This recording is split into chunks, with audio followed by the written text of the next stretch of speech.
mélange dans le récit, quand la quotidienneté d'une vie où chacun peut se reconnaître jouxte le destin d'un pays qui procure un si grand bonheur de lecture.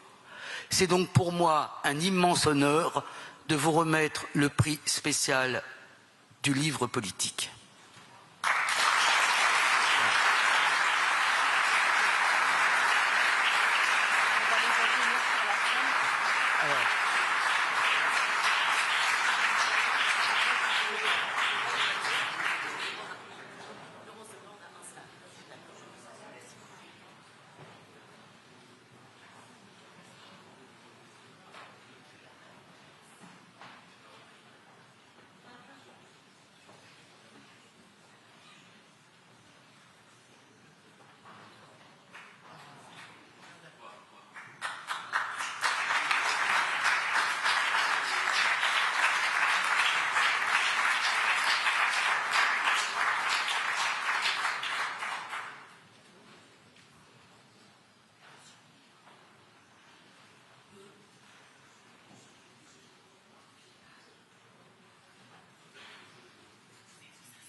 Un poquito más alto. Un poco más alto, ¿no? La silla. Vaya. Mejor sentado.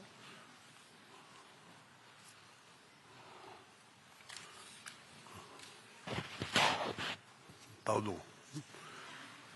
Madame la Présidente, Madame Yael Braun-Pivet, je vous remercie de votre chaleureux accueil.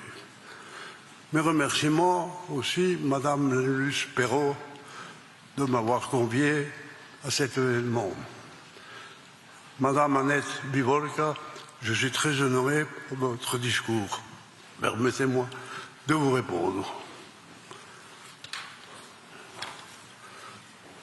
Je sais qu'il n'est pas habituel qu'un roi écrive ses mémoires. Mon père m'a déconseillé de le faire. Et probablement, dans l'abstrait, il avait raison.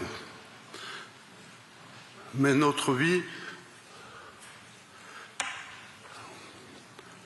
ne résume pas, à des abstraits, à des abstractions, Dans une large mesure, nos attitudes, notre comportement et nos décisions. Parfaitement qu'un roi, tel examen minutieux s'exerce sur une personne dont la dimension publique est aussi marquée que celle d'un homme politique, et aussi marquée que celle d'un roi. Mais j'ai souvent pensé qu'il manquait à ces milliers de pages quelques centaines de plus, quelques centaines de pages écrites à la première personne par le protagoniste lui-même, celui qui pouvait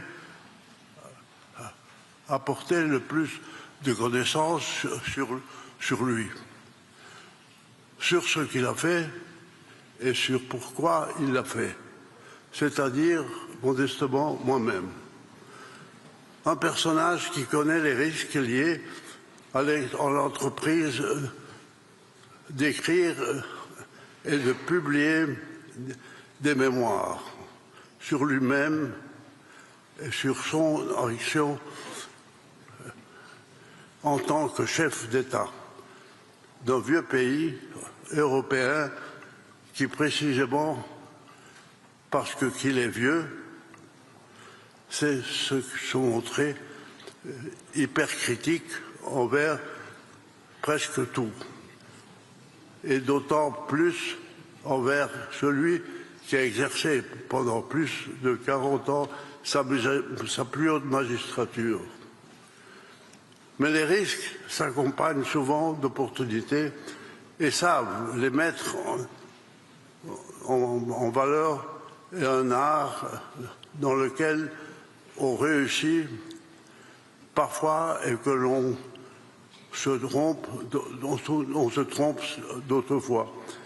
Je vais tenter d'expliquer pourquoi je pense que cette fois-ci, je ne me suis pas trompé. Enfin, je l'espère. Tout d'abord parce que la version française originale de mes mémoires, élaborée pendant 2 ans avec une écrivaine et historienne aussi habile et rigoureuse que Laurence Debré, a connu un bel accueil ici en France et reçoit en contre le prestigieux prix qui lui est décerné aujourd'hui. Je suis particulièrement honoré que bien que je ne suis pas français, un pays qui m'est aussi cher que la France, où ma famille plonge ses racines dans le temps, et accueilli ce livre avec tant d'intérêt et de générosité. Je sais par ailleurs que sa version espagnole a été un vrai succès éditorial, ce qui confirme que de nombreux Espagnols souhaitaient eux aussi découvrir comment le roi perçoit sa vie et son règne, et lire l'un et l'autre avec ses presque bons. Mais surtout parce que j'ai moi-même pu verser dans ces pages aux côtés de faits et de données que je juge pertinents pour l'histoire et dont je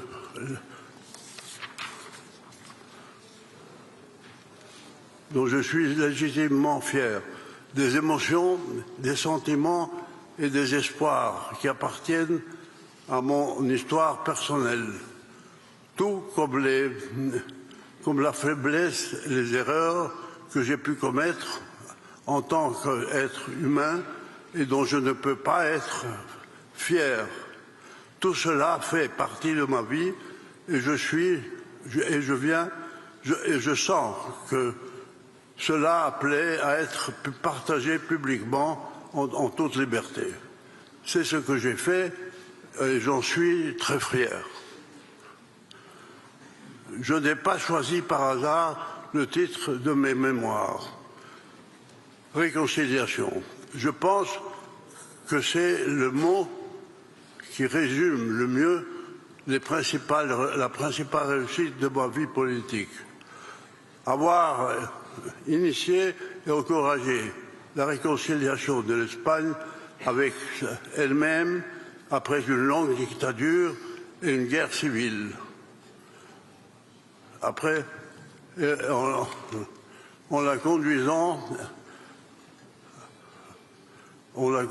à passer aussi pacifiquement que possible et en très peu de temps à une démocratie pleine et entière. En 1975, j'ai hérité avec le trône de tous les pouvoirs que le régime de l'époque avait, comme entre les mains du chef de l'État, du général Franco. Et depuis cette position privilégiée, je les ai utilisées pour m'en défaire, les rendre à leurs propriétaires légitimes, le peuple espagnol. La couronne que j'ai alors assumée souhaitait faire de l'Espagne un État social et démocratique de droit, dans le cadre d'une monarchie parlementaire où la souveraineté rendrait dans le peuple espagnol.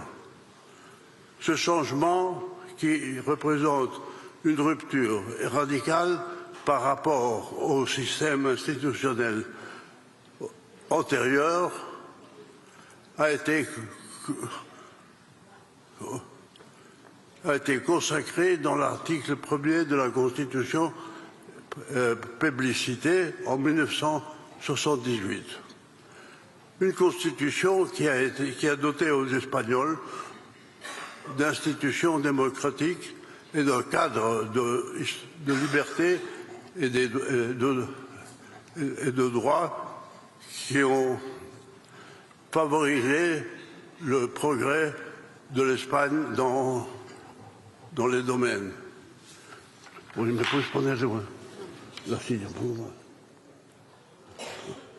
Pardon. Il arrive souvent dans l'histoire que des figures exceptionnelles émergent en des temps aussi exceptionnels. Dans cette conjoncture véritablement extraordinaire, en un moment de grave inquiétude pour le présent et d'incertitude quant à l'avenir, l'aspiration et la liberté du peuple espagnol et la lucidité d'une élite politique remarquable, de gauche comme de droite, ont permis à l'Espagne, suivant la vôtre, la voie tracée par la couronne, d'entreprendre résolument ce processus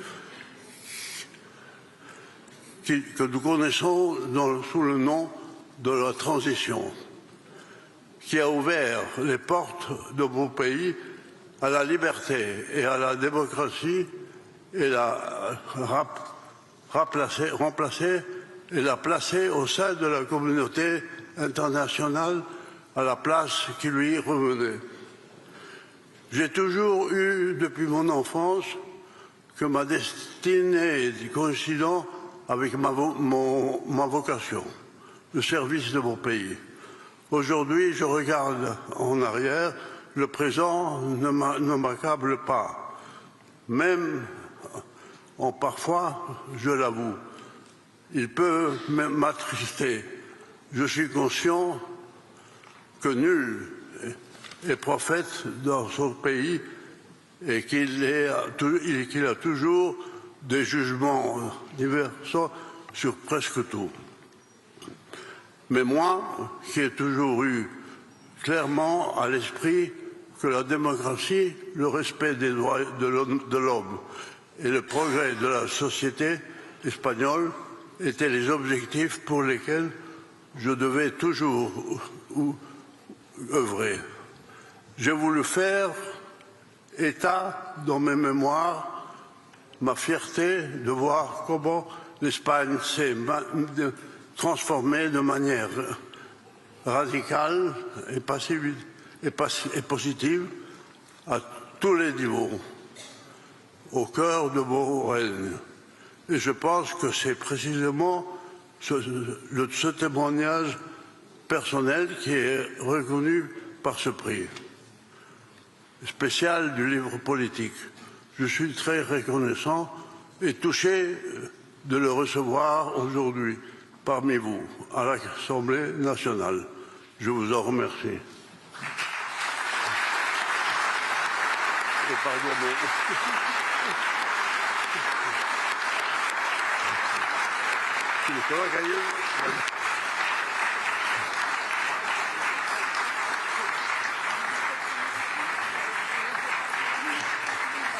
Et pardon parce que... Pardon.